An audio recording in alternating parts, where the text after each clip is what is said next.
Welcome to the Sacred Ancestry Podcast, a show about discovering the true human potential. Let's dive deep into physical, emotional, mental, and spiritual health. I'm your host, Thomas Worm.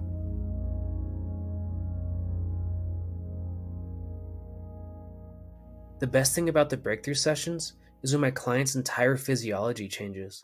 Their voice changes, even the way they talk about things is completely different than it was before the session. Their entire life has changed in front of my eyes. The spark they had as a child is back. And what's so beautiful is that they are the exact client I need right now. Because whatever they release, I release too. I learn so much about myself every session, and the client releases a seed that connects all the problems in their life. The client is realigned in their mind, body, and spirit.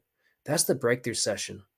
So go to mountainmindtricks.com and sign up for a discovery session so we can chat, learn more about each other, and see if you're a good fit for a breakthrough session. Go to mountainmindtricks.com. When you listen to the Sacred Ancestry Podcast, you're supporting wildland firefighters in their mental health journey. So thank you, and I appreciate you. Please leave a review and subscribe to the podcast so I can become the best podcaster I can be. You can become a Patreon, which means donating $10 a month will get you 2 free rollers of essential oils, or $50 a month, and that's 1 free coaching session per month. So I want you to subscribe and leave a review so I can become the best podcaster possible. Thank you, and I appreciate you. Hi, welcome to the show. I'm so excited for Cheryl Booth and Ray Zachary. They're co-authors of the Cosmic Talk Show, amongst so many other things. And we're going to talk about just amazing hypnotherapy, a new book they're working on, Archangels, quantum mechanics. There's so much in here. So I'm so excited to get this started. And Cheryl and Ray, can you introduce yourselves? And we'll start with Cheryl. Yes, hi, and thanks so much for having us on the show, Thomas. We really appreciate it. And your website and resume are very impressive, and bless you for everything that you do too. And we're honored to be guests here today. I have been a psychic medium, hypnotherapist, life coach, and mentor for others who want to increase their own intuitive abilities for more than 35 years, all told. And Ray and I met initially in a very interesting way that we can get into in a little bit, maybe after he introduces himself, but through a client of mine that there was a common thread that wound up connecting Ray and myself. And he's a huge blessing in my life, and I'll let him tell you a little bit about himself. Take it away, Ray. Well, okay. I was born and raised in North Texas and got my college education in Austin at the University of Texas. Started out to be a doctor, and that didn't work out. Ended up getting a master's degree in mathematics and went to work at Boeing, and I spent 42 years in the defense, electronics, and aerospace industries. Very technical background. Started out as a computer programmer and ended up as a software program manager. I married a wonderful girl when I was about 50 years old, and her name is Sharon, and she's a key player in this book. She's unfortunately deceased, but she's very much alive. And my conversations with her, which I kind of stumbled into through the other players in this game, have been revealing, because I ask a lot of questions, having no knowledge whatsoever and no introduction whatsoever to the afterlife, except through being a quasi-religious person in the Southern Baptist venue. I never thought about the afterlife particularly, except that one day there would be one. So I asked a lot of questions because I'm technically backgrounded, and I wanted to ask, one of the first questions I asked was, how many dimensions are there in heaven? Because as a mathematician, I think in terms of how do you describe fourth dimension, fifth dimension, and so forth. And we got into that, and we got into it because other beings stepped into the picture to answer questions. People that are not people, but beings that are identified in the book as archangels and ascended masters have revealed monumental amounts of information that have an impact on our beliefs and understandings of the past, the present, and the immediate future. So that's where I'm coming from. Wow, that's amazing. Yeah, thank you so much for being here. Thank you for being on the show. And I'm so excited to get into this because it sounds like, when we were talking before, it's kind of like Cheryl and Ray, you two met kind of on this whimsical kind of thread, like you said, of you're working with a client. And could you just tell that story before we kind of move into some of the Sure. Yeah, channelings that went on with the book? of course. Yeah, I was telling Thomas earlier before Ray joined us how we first connected. I was doing a reading in the Sacramento, California area where I was living at the time, and I'm back living there now again for the time being.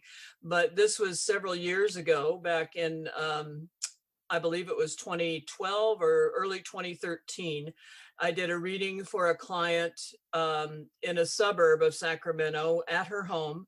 In the pre-COVID days, I was a house call psychic sometimes, many times people would come to me. I have always worked with people over the phone and more recently through Zoom and Skype as well. But this particular reading was done for a client in her home. And some of her loved ones came through, and the things that they were saying made sense to her. But then this woman named Sharon came through very clearly and was giving specific messages. And my client got a very quizzical look on her face. And she said, "But I don't know a Sharon." And I said, "Okay, well, this happens. Sometimes we get people that come through vicariously because they might know somebody that you know, and they are trying to get through to them in some capacity. And so they're just kind of fishing around sometimes for that thread of connection." Because I had learned from doing this for so many years that that is often the case, that they are so well hooked up over there in the spirit world to know when somebody that's a direct line to their loved ones is having a reading, if they've tried every other recourse available to them, popping into people's dreams or giving them signs. And for whatever reason, the people that are earthbound are just not getting it because they're not used to it. Like Ray said, this was not his wheelhouse, talking to people in spirit on his own anyway. And so Sharon was very determined, and she started giving messages to this woman that pertained to the house that we were sitting in. And that's when it dawned on her. She said, "Oh my God, the man that I bought this house from, his wife passed away. That's why he sold the house, and he's moved down to Texas to be with other family members. And he told me his wife's name was Sharon." So she helped put two and two together.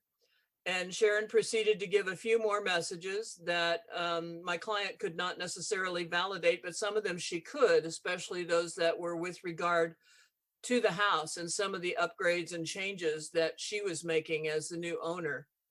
And she said, "This is crazy. I'm going to contact Ray and tell him about it."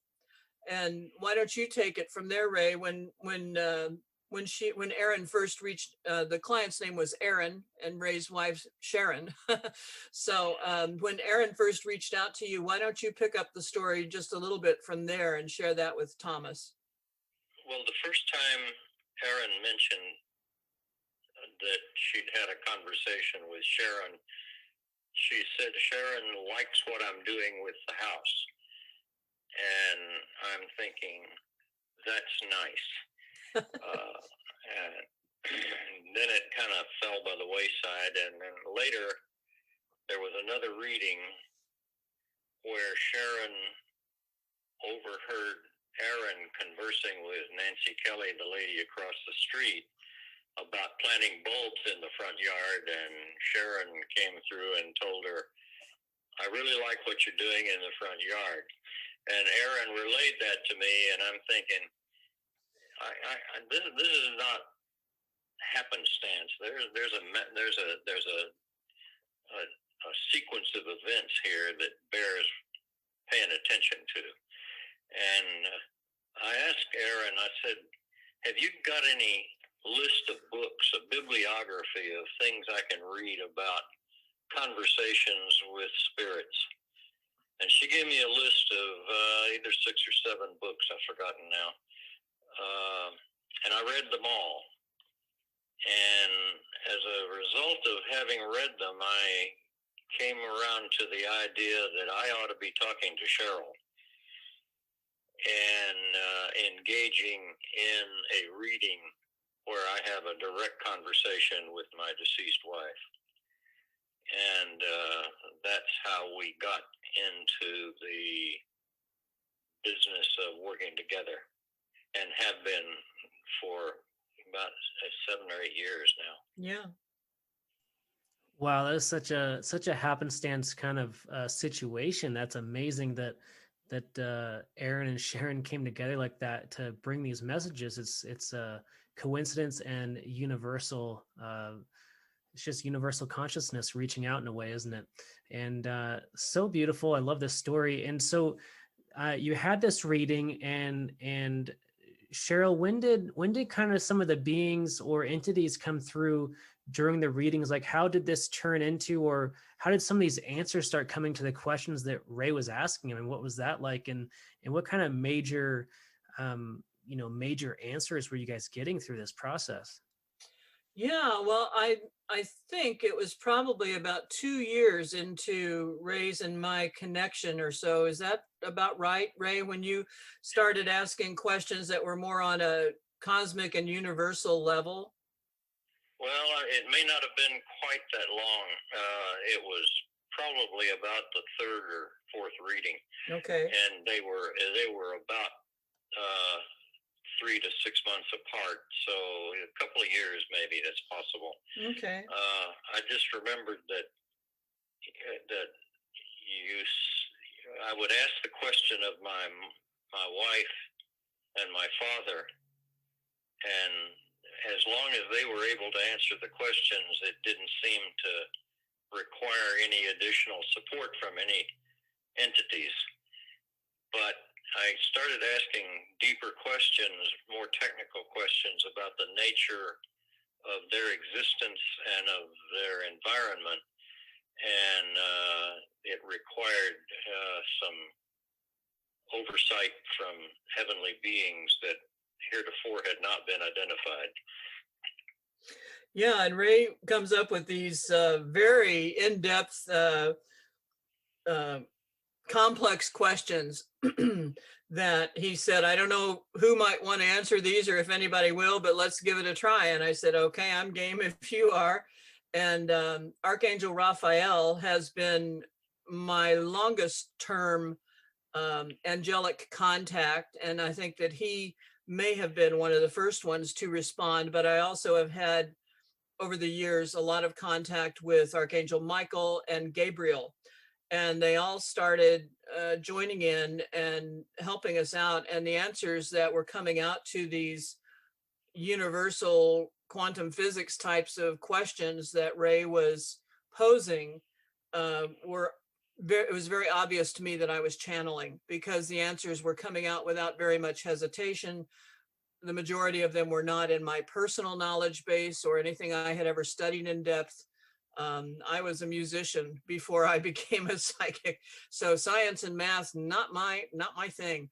But I was very intrigued, and after 2 or 3 sessions like that, I said to Ray, I said, I am channeling these messages, and I feel like they have wider scope than just for yours and my knowledge, and that we need to compile a book and share this with the world. So that's how we went down that route.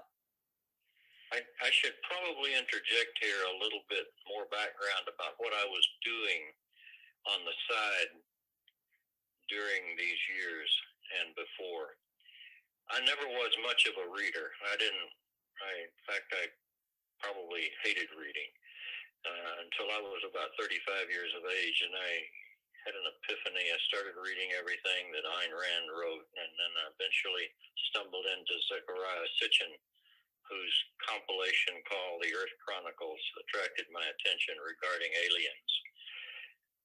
And I had previously engaged with Eric von Däniken in Chariots of the Gods book, and I had some latent curiosity about a lot of things, but I had begun a career of reading a lot of stuff. Graham Hancock's books on the underwater cities that are being found around the world and things like that. Michio Kaku's books on hyperspace and multidimensional universe. So I wasn't smart enough to dream up all these questions that I asked out of the blue. They were stimulated by having read a lot of things along the way. Plus, when I retired, I sort of was left with time on my hands, and I started buying the great courses books on physics, the theory of everything, quantum mechanics, logic, advanced mathematics, and stuff like that. So I'm taking these DVD courses at home, and they're bringing up a lot of questions. I'm taking one right now on philosophy. It's the most revealing thing because I never was into that. So what I'm saying is that I'm reading a lot of stuff, like maybe 60 or 70 different books over the period of time before and after Sharon's passing. But so I've got a built-up retinue of questions to ask, and when I exhausted the ability of my immediate family to answer them, these archangels and other unidentified ascended masters stepped into the breach. Wow, I love this story, and this is so amazing. Like, this thirst for knowledge, Ray, was inside you. Like, you're reading everything you get your hands on, and I feel like I've gone through that before. Of just like, I got to read this and this and this, and it's such a beautiful time in our lives to read as much as we can in one subject. And there's so many amazing, great people and theories that you're talking about. I mean, the Chariots of the Gods is a great text, along with Graham Hancock's work, and the underwater pyramids and temples and all the stuff that's in Southeast Asia, around Japan. I mean, that is a serious question that archaeology just can't answer yet, of who is that and when were those built. There's so much interesting information with Graham Hancock's work, and the quantum mechanics and physics of Michio Kaku. This is huge questions. And I'm curious, Cheryl, before we go any farther, could you, just for people that haven't heard of archangels or not really heard of entities in the spirit realm, like, what is an archangel and what is an ascended master, and how are they, like, where are they getting their information, and how are they channeling that through you? What is that like? Sure, I'll do my best. Archangels are considered to be the highest order of the angelic realms. And there aren't as many of them as there are angels in other classifications. The primary ones are the primary four, the big four, if you will, that most people are familiar with are Michael, Gabriel, Raphael, and Uriel. And for whatever reason, I have not had any interaction to speak of with Uriel. Maybe we just don't vibe. I don't know. He's busy doing other stuff. Metatron is also an archangel, and the biblical history on him is that he originally was Enoch, who was a very holy man. Actually, was the son of Cain, who slew his brother Abel back in the Genesis story of the Bible. But it was said of Enoch, and there is a book of Enoch in the Bible. It was said of him that Enoch walked with God, and he talked with God. And then there was just one verse eventually, very short. It just says, "And one day Enoch was not." And basically there has been a number of books written about Enoch, and there is a book actually called the Book of Enoch, separate from the Bible, that was written by, I don't know the name of the person, but it's pretty easily accessible if somebody wanted to Google it. It's very intense information by and large, but the story goes that when Enoch was taken or transported into the spirit realm and did not leave his physical body behind, much like Elijah in the chariot, for those biblical scholars that may be listening, which I think was a spaceship, by the way. Anyway, Enoch, once he got into the heavenly realms, evolved into Archangel Metatron. Metatron is, among other things, is sort of the patron angel of children. He is the one that you may have seen depicted in some classic artwork that has multiple eyes in his wings that open and close. He is a watch guard and just an amazing being. Raphael, in my experience with him, one of his specialties is working with healing. And he has assisted me with clients numerous times over the 35 years I've done this work, primarily with helping people to heal, sometimes interjecting suggestions to include in people's hypnotherapy if they decide to pursue that work with me. I love all of these guys dearly. Michael is known as the warrior angel who battled Lucifer before after Lucifer's fall from grace, when he tried to re-enter heaven. And Michael also has this sword of truth that is often depicted as being on fire. And so when I get clients that want information about lawsuits in particular that they're engaged in, I say, you need to ask Michael to go into court with you with that sword of truth so that the truth be told. And he's beautiful in so many ways. They all are. I had a client just a couple of weeks ago who was scared to pieces when we started her reading. She had 2 lawsuits coming up on the same day. She had been wrongly accused of something, and another one was kind of a frivolous lawsuit as well. And I told her to take Michael. I told her what he could do on her behalf and just to trust and try to let her fear go. She texted me later that day. She said, I was acquitted on both counts. So Michael's got some mojo. And Gabriel is definitely in the realm of communication. That's one of his specialties, any type of communication, the Cole Porter musical, Anything Goes. Blow, Gabriel, Blow was one of the big songs from that. Gabriel has a trumpet and is the angel that appeared to Mary, announcing the birth of her child in the biblical tradition. So that's kind of a synopsis. I hope that answers your question, but I'm happy to answer any more to the best of my ability.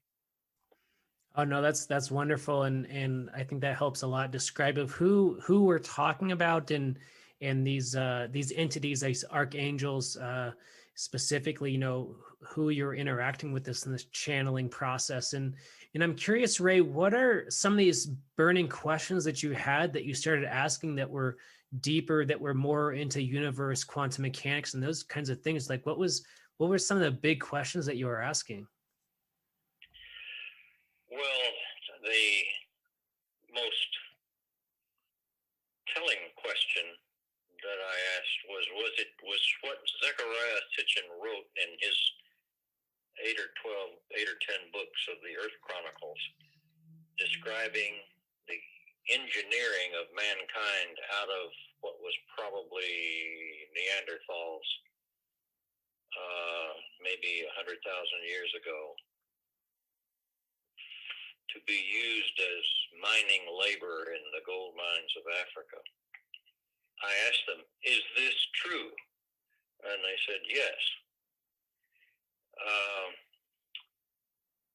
But later on, in like years past and other readings, I learned that the Creator, or the all there is, God, ordered these people, the Anunnaki off the planet about 500 years BC because of their mismanagement of mankind, whom they created.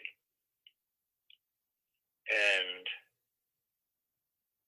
the reason for that is that basically they had basically taught mankind war, because they got into a lot of internecine battles among themselves and used human fodder for the armies.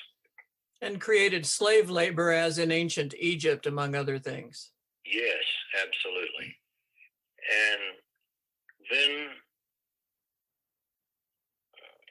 it became clear that there was another overlaying problem from heaven's point of view that dives into the realm of physics.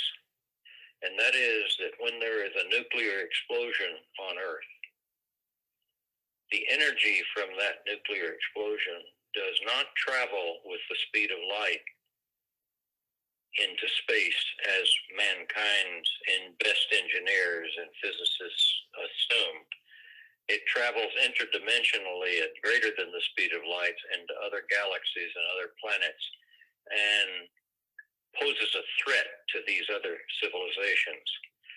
And at this point, God steps in to the picture and says, I want you Anunnaki people, beings, to return to Earth and teach mankind how to undo this propensity for war.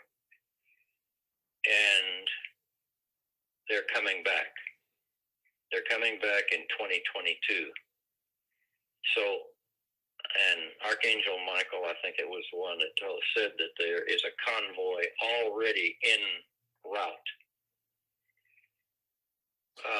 Yeah, and that's these why these are astounding things. Mm-hmm. And I asked my father, who's been in heaven since about 1992, I think, he's an avid reader in the Hall of Akashic Records, which is a holographic library of everything that ever happened in all universes. And he goes there to study history.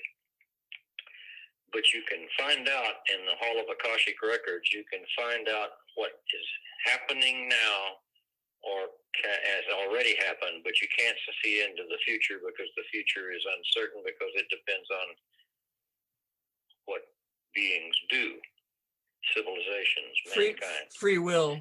Mm-hmm. Yeah, and he came back in a month or so with an answer on ships with 23 beings minimum on each ship, but they would not all arrive at the same time. They would come gradually because they didn't want to appear as an invasion force, because they're coming in as counselors and teachers and persuaders to try to nudge us away from nuclear war. And I asked a lot of questions about what happens if this doesn't work out. And we had ongoing discussions about how other aliens on this planet, of which there are many and have been for up to 1 million years, how much effort can they put forth to defusing nuclear warheads? And the answer is they can do a lot, but it's not a guarantee.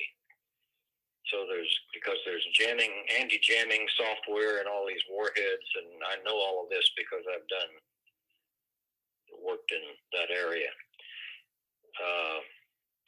So the redirection of humanity is at the top of the list of things coming up. And mankind's propensity for internecine warfare among governments is going to be brought under terribly thorough scrutiny. and correction. And that's about it. That's about all I know on that subject right now. That's a lot, Ray. It was, that's why there was some urgency, definitely, Thomas, to getting this book out now, with the anticipated arrival of the Anunnaki, the return of them next year. We were told that we needed to get this information out there to people who are seeking this type of material and are open to it, so that they have a little bit of lead time to prepare. And in the book, we also included the fact that the angels said, you know, this time these alien contacts will not be swept under the rug by governments. They're going to arrive. People with the advent of cell phones all over the world are going to be able to take pictures not only of the craft, the spacecraft, but also of the beings that emerge from it. And it's going to be, you know, internationally recognized that they're here, whereas they've been very secretive for the most part up to this point in time. So since I was a little kid, like 3 years old, I used to lay out on the grass of our front yard. I grew up in Missouri, and in the late 50s, early 60s, it was a very safe place to grow up. My parents would let me lay out there at night on a blanket looking up at the stars, and until they decided, okay, that's enough, let's bring her in. And one night I was looking up, and I was just kind of in a sing-songy way the kids do, you know. I was looking up at the stars, and I was singing, come get me, come get me. And my dad was walking toward me, and he heard this, and he came up behind me. He said, oh, honey, did you know Daddy was coming to get you? I said, no, I'm talking to them. He goes, them who? And I pointed at the stars. I said, them up there. I want to go for a ride. And he kind of looked at me like, okay, I got a lunatic kid. Okay, let's get you in bed and get you out of the yard. So I have been open to this, and it's thrilling to me to kind of have it come full circle, 60 plus years after that initial openness, and probably an openness that extended into past lives that I've had as well.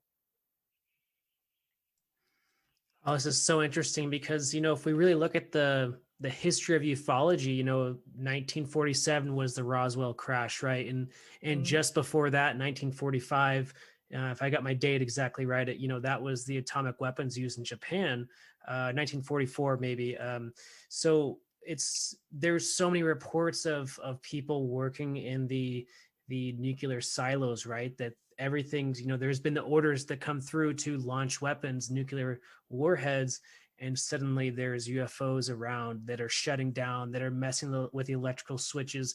There's not just one story, but multiple stories. And there's the famous one in Montana years and years ago. And what's so interesting is that all of this, there's not a lot of mainstream coverage of this until more recently of all the tic tac and all that stuff, that trickle effect of what you guys are talking about is of this really slow drip drop feed of disclosure, I guess, if you will. So that's really interesting that this is, what the guides are saying. This is what the archangels are talking about is that Anunnaki are coming back. And I want to ask, what are some other areas you were asking deeper into? What was some quantum mechanics or physics or black holes, dimension, those kinds of things? Like what else were you guys looking into? Well, one of the first things that my wife told me when I asked her what she did in her spare time, one thing she does is she's part of a team that greets little children that die prematurely, and that sort of thing. She studied art under Monet. My wife was a sculptress and did some charcoal etchings and that sort of thing, but she never seemed to be interested in floral stuff. But she took a course under Monet, as she reported to me. But she also took a ride.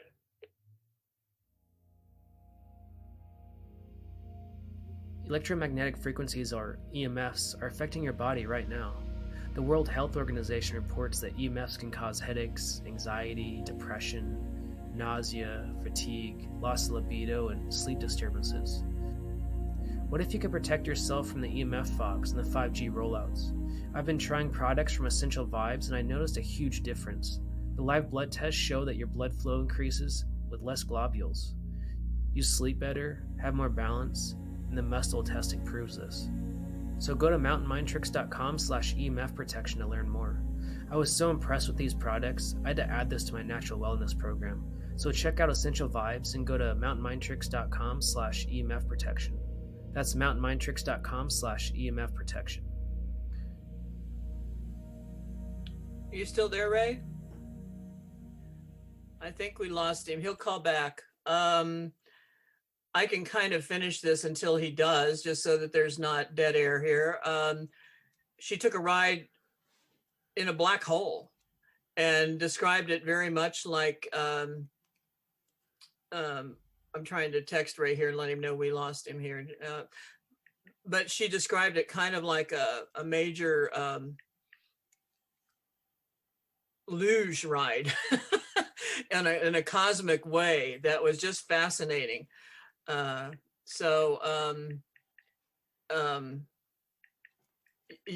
that was news to me that we could do things like that. And Ray, of course, was very intrigued by her experience and asked her more questions along those lines. Just while waiting for Ray to call back, I just want to mention that this man, I have such admiration for him. He is an octogenarian, and he is one of the sharpest and brightest people you could ever hope to meet and have beautiful discussions with. He's also a very compassionate and kind human being. And I'm so grateful to have worked on this project with him. Here he comes back. Okay. Okay, we're back. Go right ahead. I just told him a little bit about the black hole ride that Sharon described, but why don't you do it in more detail? Well, for some reason we got cut off here. I don't know. It's okay. It was my end or your. Anyway,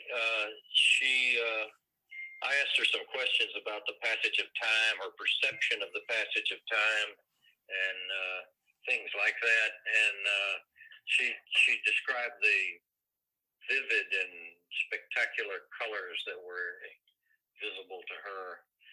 And I asked her if she had to have any special technical knowledge. She said no, she's just along for the ride, that somebody else knew what they were doing. So then I asked another question. I said, because one of the things I'd been reading about was wormholes. And apparently she went through a wormhole too, but that was at a greater distance in her perception. And I asked, I said, do you know what wormhole it was, where? And she implied that she was pretty sure it was at the center of the Milky Way. So that was not just a little astounding. And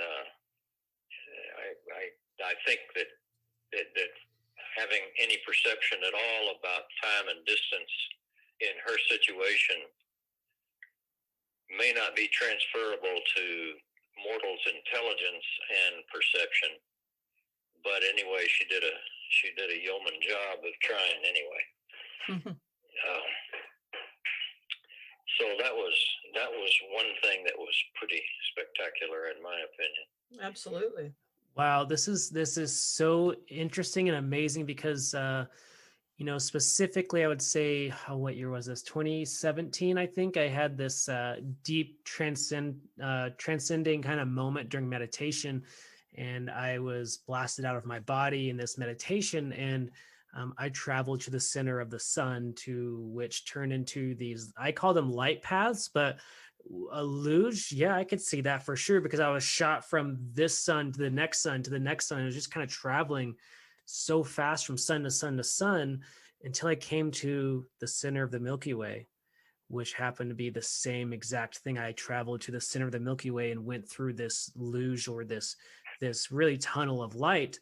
And that took me to, like, basically expanding my perspective to the next Milky, or to the next galaxy, to more galaxies, until I could see in this vision that I had was kind of the entire universe. It was like clusters of galaxies that were sparking like neurology. It was this really interesting time. But when Sharon is talking about this, I can't help but tell you guys about this, because this is so strikingly similar that, wow, that really kind of like gives me chills, because I did experience that. I've never heard anybody else talk about that. So like, I really appreciate you and thank you for sharing that story.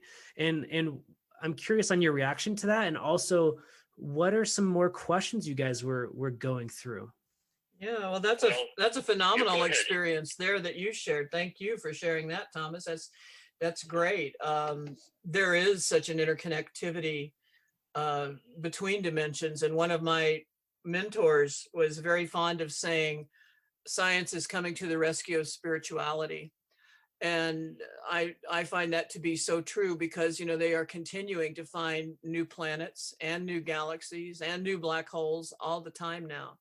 So I'm envious of your experience. I'm going to meditate with that intention and see if I can have my own. So go ahead, Ray. I'm sorry to have jumped on you. I was just going to say that one of the global views that most people have, and certainly I was one of them, was that you have this image of clouds and harps and peace and boring tranquility.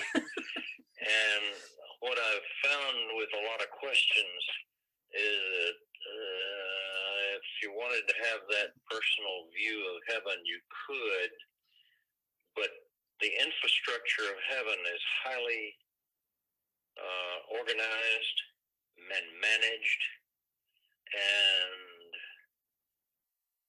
technically astounding.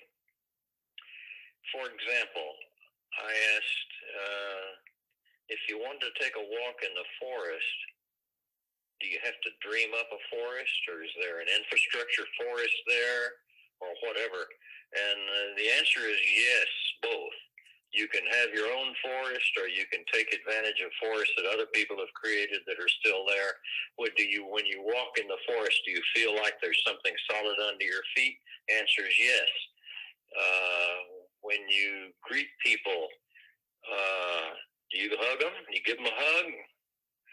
And the answer was, yeah, you could, but most of your communication is telepathic, and there's a sense of belonging when you have groups getting together.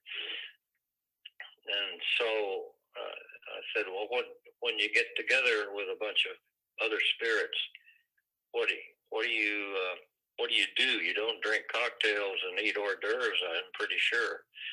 And the answer is, well, you might do that once or twice until it realizes it's not going to give you a kick. And Cheryl recounts the story of her mother with the coffee. Why don't you tell him that? Oh, yeah. Oh, my mother, bless her heart. She was a dyed-in-the-wool Pentecostal, and that's the church I grew up in, and we would go sometimes as many as 5 times a week, primarily because my younger brother was born with severe cerebral palsy. And when he turned up in our lives, he became my mother's reason for living. And she wanted to do everything in her power to try and get him healed. And so we would go to these hands-on healing meetings in the church, and he would look up at me. We had a tremendous telepathic communication between us. He only spoke about 5 or 6 words, but we understood each other perfectly, and just my soulmate. I try to tell my clients, I say, people think of soulmates as being a romantic partner. That is not always the case by any means. It can be a sibling, it can be a friend, somebody with whom you are so in sync that you don't have really any other comparison basis with other people in your circle. And Johnny was that for me. And so he was the subject, as well as of my psychic evolution of my first book, which is called Johnny Angel is My Brother, A Psychic Medium's Journey. That's been out for about 16 years now, and I'm working on updating it currently. But anyway, I went around the bend. I pulled an Ellen DeGeneres there and went around the bend. Sorry about that. Ray, you were telling me the coffee story. Okay, so my mom was not thrilled to have a psychic kid from the age of 2. I was, and I know this because my folks told me, I was telling her stories about dreams that I had. And most of the time in the beginning, they were about our family, pretty basic little kid stuff, but things that hadn't happened yet. And then they started having a funny way of coming true. Um, for example, we were looking for a new home, and I had this dream, and I told my mother, we're going to move to a pink house with a fireplace. And she said, oh, honey, that's so cute. Little girls all love pink. I said, no, blue is my favorite color, but we're going to move to a pink house. And she thought, oh, ha, ha, ha. Well, within, I think, a couple of months of that, my dad could not qualify for a lot of the houses that he'd been looking for. He was her senior by about 15 years. And he was getting close to retirement age already. And the one house that he qualified for in a suburb of Kansas City, Missouri, where I grew up, we drove up over to it, and it was, kind of far from the first home we had. And as we pulled in the driveway, he goes, Cheryl, what color is the house? And I said, it's pink. And I looked up at the top of the roof and I said, and it has a chimbley. And my mother's going, oh my God, what is going on here? So then my dreams got bigger in scope as time went on. I saw the 6-day war between Egypt and Israel 2 weeks before it happened, told her about that. She said, oh, honey, wars don't last 6 days. 2 weeks later, there it was on TV. She snapped the TV off and said, I don't know where that's coming from, but I think it's the devil. You make it stop.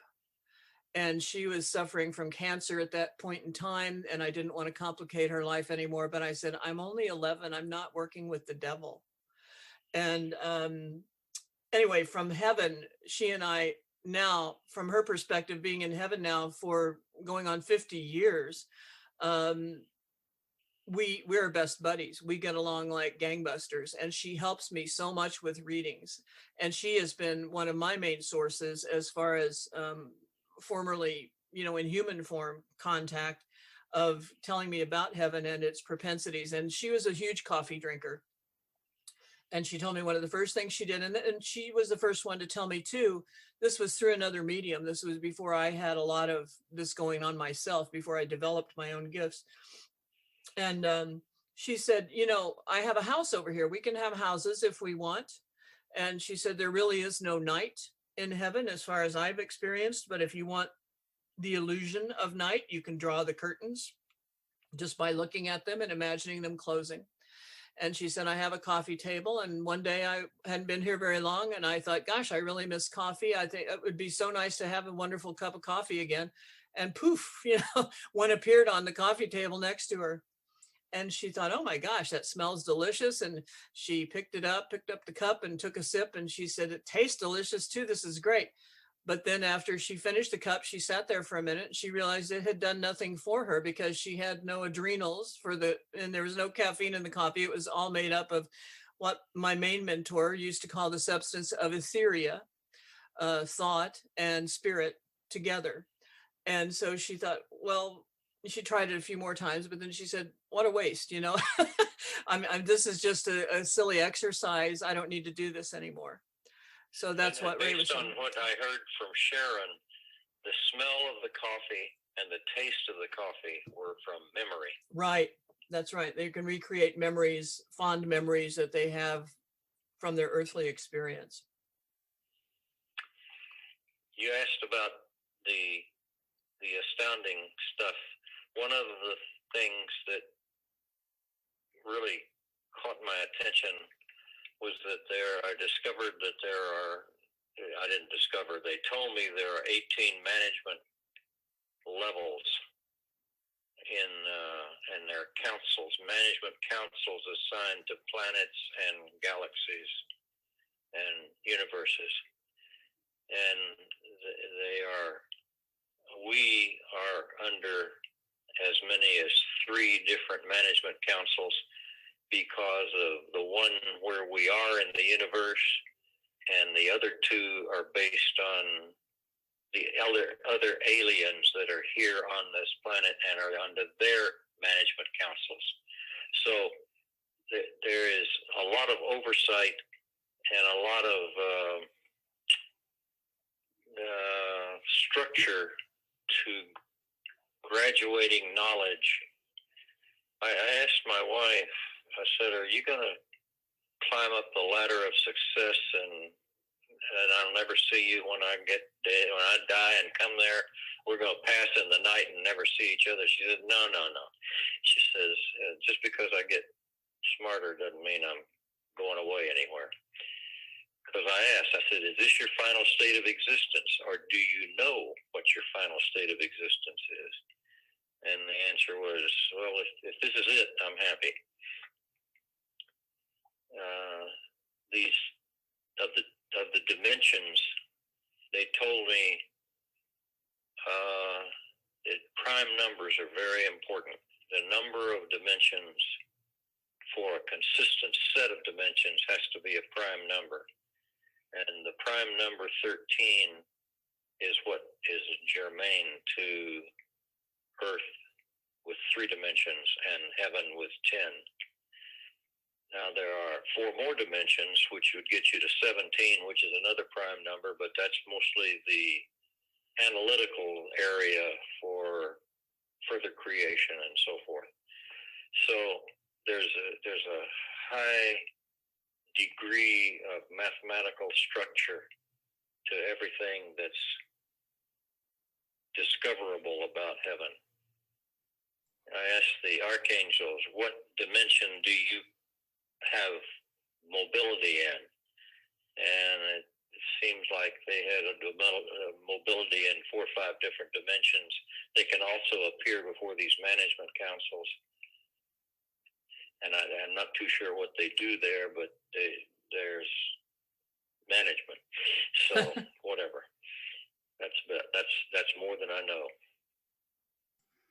Wow, these prime numbers, I really want to ask you more about this, because something that I've experienced through meditation is that there's this sacred geometry that's kind of embedded in everything, and to me the prime numbers that you're talking about is probably alluding to this. Or I'm curious on how any quantum mechanics you've studied or any questions you've asked through this process, if sacred geometry ever did come up, or sacred geometry and fractals specifically. Yeah, well, I've had a course in fractals, and I've had a course in partial fractions. And I can't claim that I remember a whole lot, because this was back in the dark ages. But I asked the question, can you explain the importance of prime numbers? And when I ask a question like that, very often I get an answer that says, in no uncertain terms, we don't know how to explain it to you so you will understand it, so just take it and keep it. And I asked about gravity. I said, do you understand what gravity is? I said, I've taken this course on the theory of everything. I've taken 4 different courses on quantum mechanics, and I can't claim that I'm any smarter after taking 4 courses on quantum mechanics than I was when I started. But it's borders on the metaphysical. And the question is, how does gravity play into this? And what is gravity? And the answer is, well, you don't really need to know what gravity is in order to know how to deal with it. And I said, well, are you telling me that you can't explain it to me? And they said, next question. Awesome. I love it. And so we talked about Akashic records before, and I'm curious, Cheryl, are you familiar with Michael Newton's work as far as, lives between lives? And kind of the way he explained it with so many clients was that they were kind of lined up like the DMV, like with a number of, they would go up to the desk and say, and pick their life. Really, they would pick what they would be reincarnated in. And I'm curious if any of those kinds of things came up through your reading throughout the years of this life between lives and kind of reincarnation. Sure. One of my favorite aspects of hypnotherapy that I practice is past life regression. And I always tell people the main reason to venture down that path is to help you understand more about your soul so that it can serve you better in this current lifetime, because this is the one in which we have the most power, of course. Yes, I have read Michael Newton. His books are wonderful. My favorite is his first one called Journey of Souls. His follow up was Destiny of Souls, and he's written many others, notably about the life between lives. I do believe that we have more say so in creating the life that we are about to embark upon with each iteration or reincarnation that the soul might choose to do.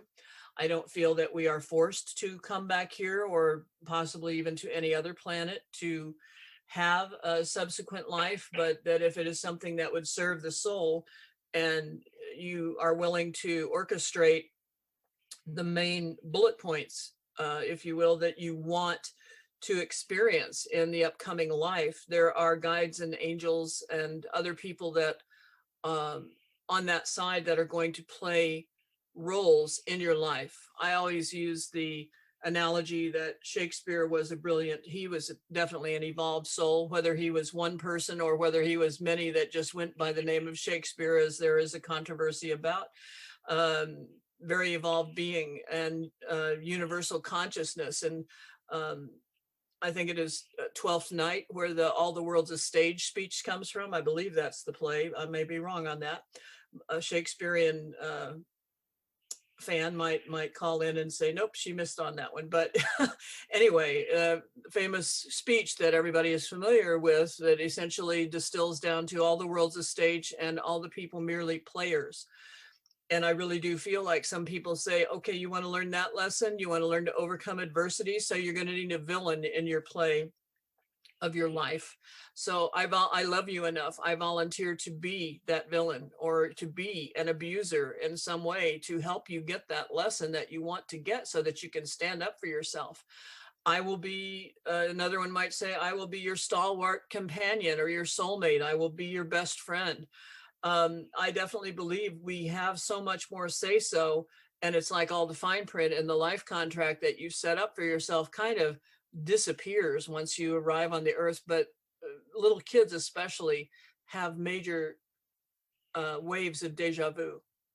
And I think part of that is there's a recognition on some level. I know that was my case in grade school when I would finish other people's sentences at school, both my classmates and my teachers. And they found it quite annoying, but I couldn't help myself sometimes. I felt like I'd been there before and I knew exactly what they were going to say. And I would say it in tandem with them. And they would look at me like I was a freak. And I guess I was. But when people told me I was a freak or weird as I got older, I would just say, thank you. It's pretty boring to be normal.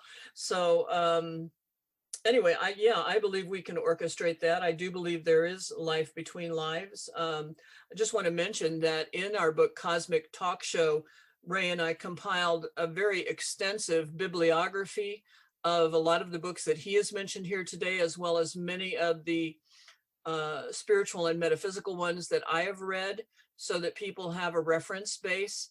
We also have a list of films and television shows that we think some people might find very interesting if they have not looked into those, for their own edification, entertainment, edutainment, however you want to look at it.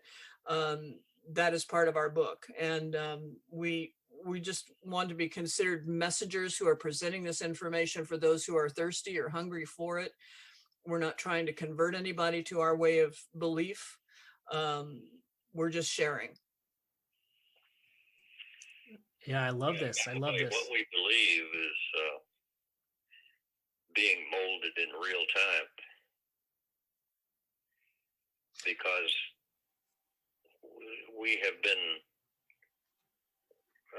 allowed or honored to be exposed to a lot of information that is just well beyond anything we could have imagined. Yeah. I hardly think that 5 years ago I was smart enough to ask the questions that came out of my mouth. Well, I certainly didn't have a conscious knowledge of the answers that came out of mine. I had done channeling many years before. You had asked earlier, Thomas, and I just briefly wanted to touch upon it. You had asked about uh, ascended masters and evolved beings. And I used to channel a group of those, gosh, over 20 years ago, called the Brotherhood of Light. And I would do that sitting at the computer with my eyes closed, and they would dictate things. And when I opened my eyes, I was always astounded. There were very few typos. But the Brotherhood of Light, you can look them up, you can Google them. They are comprised of beings such as Jesus, Saint Germain, who had many iterations. It is said he was Jesus' earthly father, Joseph, the carpenter, as well as Saint Francis of Assisi, just among some of his iterations. And I believe for those who are Esther Hicks and Abraham fans, which I am, I have been ever since I first found them around 1995, way before they signed with Hay House and became best-selling authors. I put their teachings right up there in the top 5 that I have ever found in 50 years of studying metaphysics. And Abraham is a collective group of what I consider to be evolved beings, ascended masters that just identify with the singular name of Abraham. So if you want to learn more about them, I suggest anybody listening that has a curiosity, go to YouTube and type in Esther Hicks and Abraham. All kinds of amazing videos will come up of seminars that they have conducted over the years where people go in the hope that they're going to be able to pose a question to Abraham. And there's marvelous stuff in their teaching, and it also is infused with a good deal of humor. It is not dry, boring stuff at all. Yeah, I love it. I love it. And I so asked earlier if there were any astounding things that we learned, and I have to tell you a couple more. One more is that the importance of God's granting free will to all sentient beings plays such a dominant role in the history of existence that it's hard to imagine what that dominance is. But I have heard all my life people say things like, God wouldn't let that happen. Why does God let people suffer? Why does God let this war go on? And things like that. And the reason for those questions is because people do not understand the full ramifications of free will. Free will says there's a lot of crap going to happen. And somehow, with incredible divine intelligence, the will of God gets worked.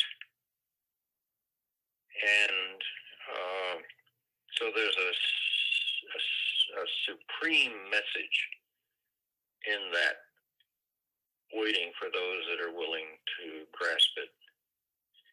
Another major point that we've learned about is time travel. There's a grandfather conflict if you have time travel in the past. People say you can't go back in time because if you shot your grandfather, then your grandfather would not have any children and you could have never been born, and therefore it's a conflict, and therefore you can't travel into the past. The answer came back when I brought this subject up is that, of course, you can go back into the past, but only as an observer, not a participant. And that is a monumental difference, a logical difference of tremendous proportion. That's about all I know right now. Yeah, Quantum Leap was one of my favorite TV shows about time travel, and that was one of the caveats that Sam, Scott Bakula's character, had. He was not supposed to interfere with historic events, other than to maybe help or improve something, but he was limited supposedly in how much he could participate.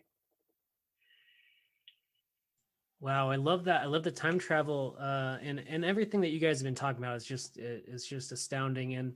And I do want to hit on that time travel for a second because it's so interesting of the work I do with my clients. In mental emotional release is we work with the timeline, and we actually go back in time and kind of reframe negative emotions or limiting beliefs. And it's kind of a hypnosis, guided meditation type thing. But it's so interesting that they go back in time and they observe the event with a different lens, and it helps them heal a lot. So it's so interesting, this idea of going back in time as an observer, because that's something that's really close to me. That's so beautiful. And I want to go back to this. I do want to hit on the Anunnaki coming back in 2022, and correct me if I'm wrong. It's not about invasion. It's not about um, negativity. It's about raising our vibration and helping us overcome this really hard time that we're in, and maybe it's like this awakening, or um, I guess there's like kind of that new age way of talking about the next enlightenment, if you will, or kind of this mass consciousness change, right? Is that resonate with what you guys have been told from the guides? Yes. Uh, Part of the difficulty is going to be and this is a monumental problem, is that the world's governments have a vested interest in the military-industrial complex, because military power is perceived to be the guardian of peace. In other words, you make it so bad for the other guy that he just wouldn't dream of attacking you. And we've had various leaders that espouse that logic, and that logic worked for us during the Cold War, because neither we nor the Russians actually wanted to destroy the planet. But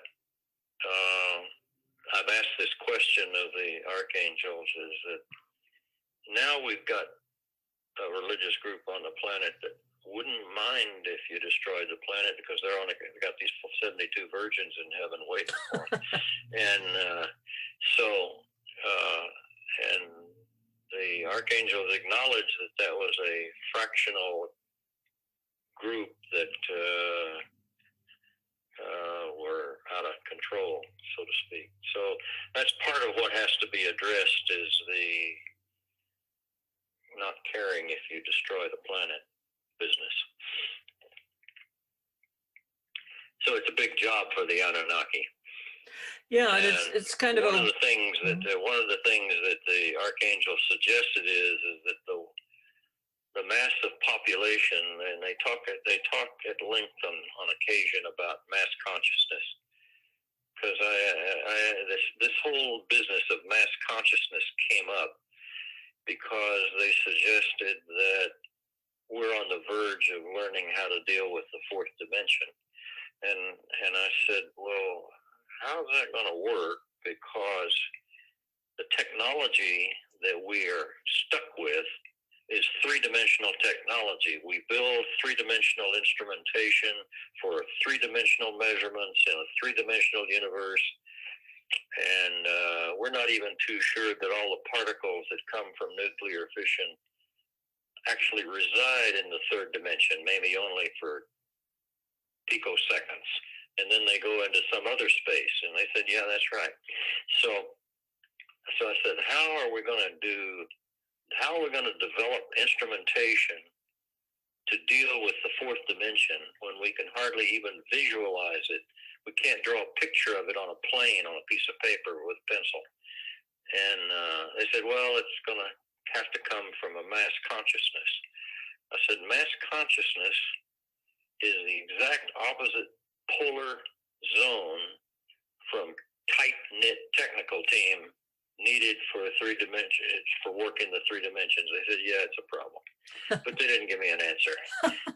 Well, it's a lot of it, I think, is about consciously evolving for those beings who are willing to actually rising above that one more notch, to operating in the fifth dimension, the dawning of the age of Aquarius, all of that.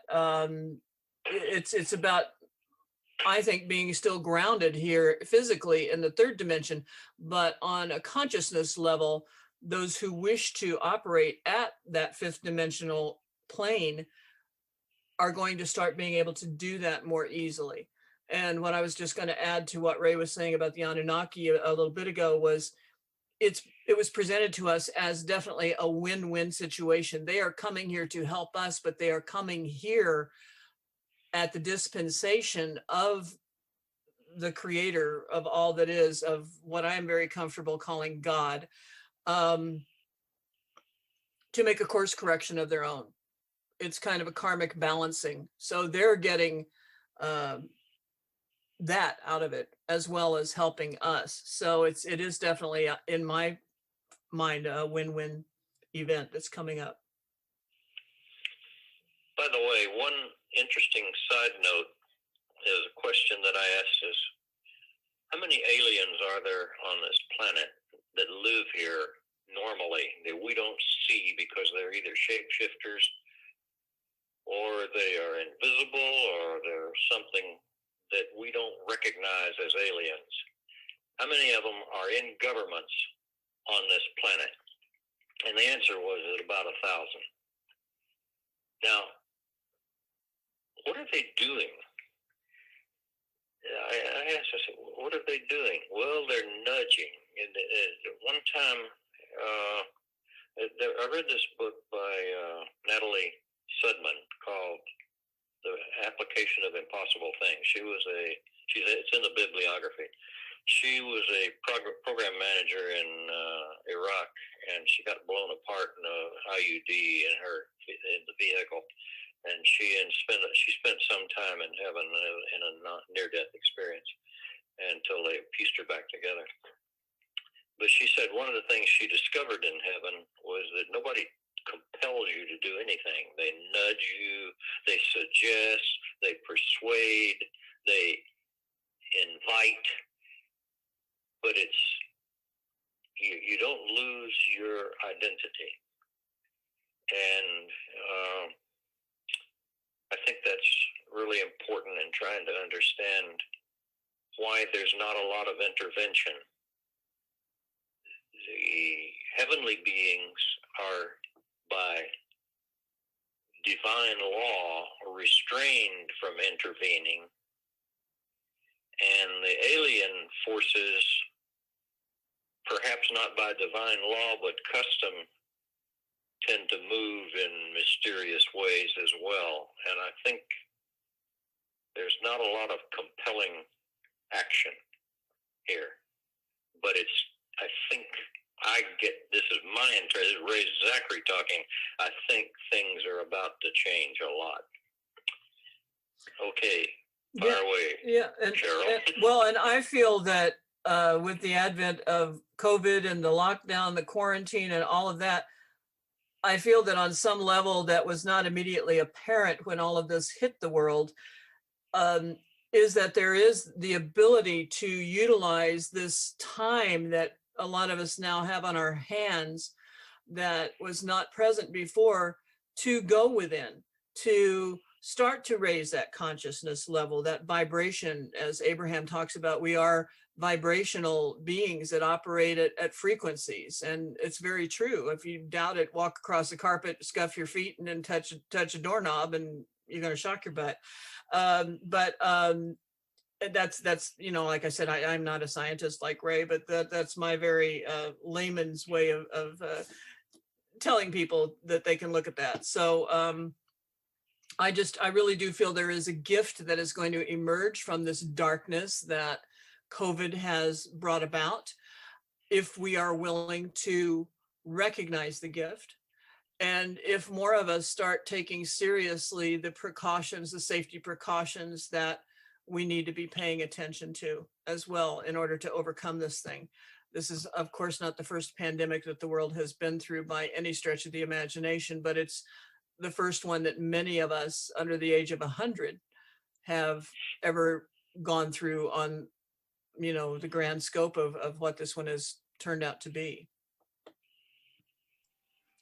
Yeah, there's Such a hard time in the world, but it seems like such a gift, you're right, of being able to go within and help ourselves heal, or reach out and find the healers that can help us really just feel okay in the world, and be with our families and be with our friends in such a better way. I do think it's a hard time, but it's a very beautiful time in some ways. And I appreciate you bringing that to light. And this mass consciousness idea, I feel like there's this theory in mathematics and physics of kind of, it only takes like 1% of something to change the rest of it, right? And I cannot remember this exact theory, what it's called. Maybe Ray can help me out here, but it's almost like if 1% of humanity kind of rose their consciousness, came to a higher consciousness level, then maybe we could help a lot of, maybe everybody could have that higher level vibration. And I know that's a very new age thing to talk about, but is there some scientific principles behind that, Ray? Yeah, I think it has to do with propagation theory. Right, absolutely. Yeah, propagating. And I think that comes, I always talk about how, like, tuning forks, you have one tuning fork close enough to the next tuning fork, the other one's actually going to start vibrating just the same as the other one. It's really interesting how, maybe our hearts inside of our body is basically a tuning fork. And if we're carrying that vibration, then we're kind of propagating that, aren't we? Yeah, that's a beautiful analogy. Yeah. It, and so is there anything else we haven't talked about yet? As far as, like, when is the book coming out, and what's that going to be like? Well, it's out on Amazon right now. It came out earlier this month in ebook form.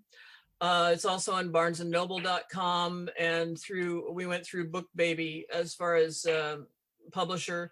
We're going to self-publish subsequent volumes. We plan on having at least one sequel, possibly two, because Ray, as you might have deduced, has a never-ending stream of questions, and I love that about him. So we have more material than what we were able to include in this book, even though it's about 300 pages long.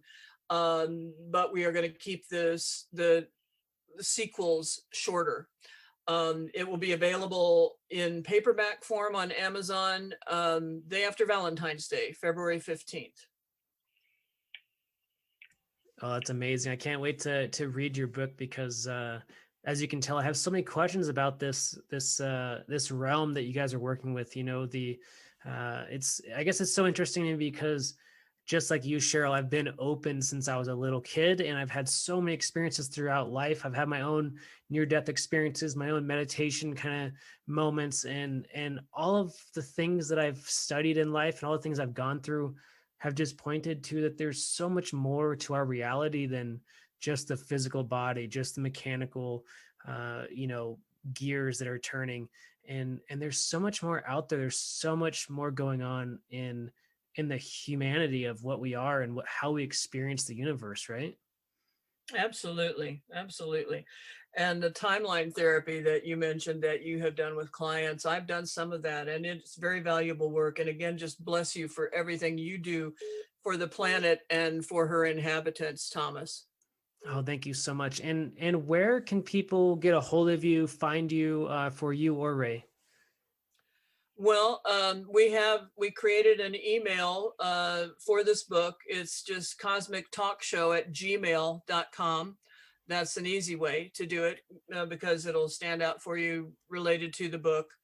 I currently don't have a website, but I do have a blog, and it's Cheryl Booth, CHERYLBOOTH.com. I'm sorry, .wordpress.com. I used to have a website, and it was cherylbooth.com. I took that down a few years ago because I was contending with a number of health issues and I needed to cut back. But I am back to doing readings and my other spiritual work on a part-time basis. So cherylbooth.wordpress.com will get people to some testimonials, descriptions of my work, contact information. And Ray, I don't know if you want any other things out there in the etherverse about how people could reach you, or is the Cosmic Talk Show at Gmail enough? you want to make a central place, and then the website, the email that you have there, boy, could be a filtering place for all the questions. I have imagined that it is very difficult for people to read what we have produced without coming up with some questions, and the questions may lead us to more readings with more questions for the headshed, the archangels, and that would produce more volume for the future book. So I think that's probably good to have a central place for everything. Although I don't know what the volume of emails would be. I mean, it could be 10 and it could be 1,000 or something. I don't know. All right. Yeah. Thank you. Thank you so much for sharing your information and sharing all your knowledge and everything that you've come to throughout this process. And I'm curious, last question here is really like, what is the most important answer question series that you guys have worked with, or do you have any last thoughts on all of this? Well, I think it's important for mankind to realize that we have a responsibility for what we think and do. But I think in the great picture of things, we're not in charge.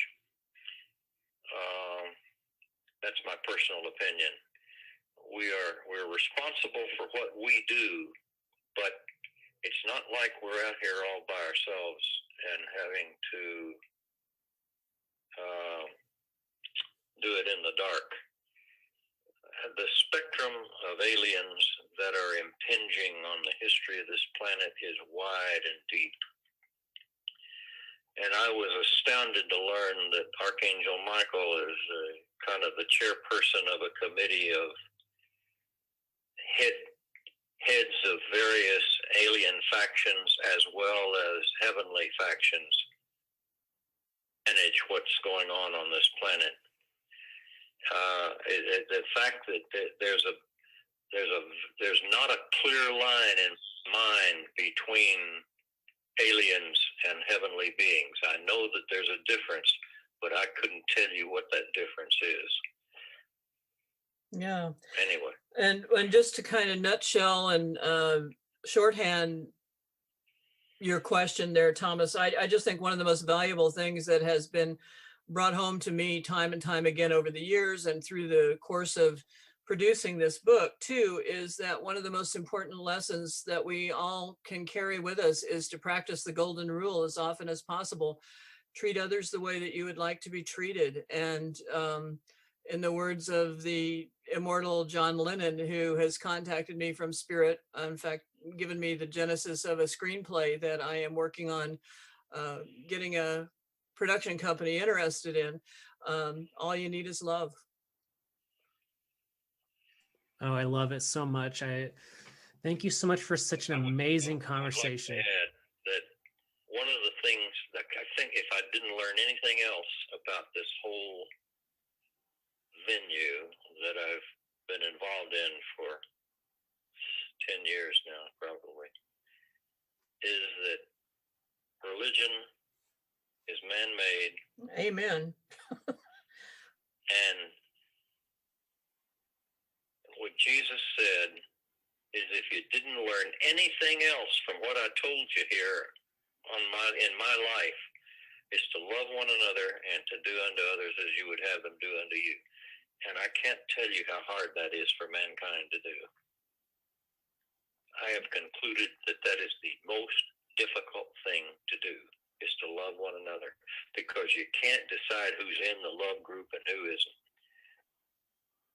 Yeah, it's such a beautiful message, and it's so important throughout time, and especially today in these trying times, isn't it? And I just want to thank you guys again so much for coming on the show and sharing your wisdom, sharing your knowledge, and just sharing your journey with us and helping us find our sacred ancestry and bring us back to that knowing that we're a being of light.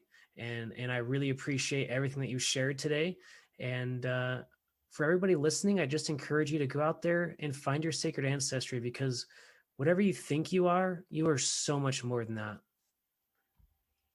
Thank you. Yes, thank you so much, Thomas. We've enjoyed this and really appreciate you. Oh, thank you.